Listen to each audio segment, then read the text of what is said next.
पाप क्षमा करने को जड़े मात्र से होचंती प्रभु जीशु ख्रीष्ट। आउ से कही होचंती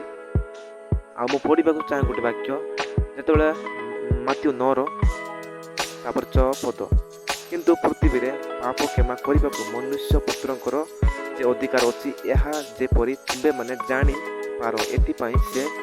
पाप पक्षाघात जगी कहले उठ निज कटिया गेनी अपना घर को चली जाओ।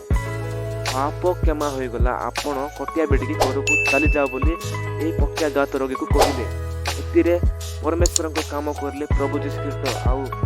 परमेश्वर निजे यही प्रभु जीशु ख्रीष्ट ही परमेश्वर ये कथा समस्त लोग जाना उचित कहीं पाप क्षमा केवल परमेश्वर आसे यही परमेश्वर यही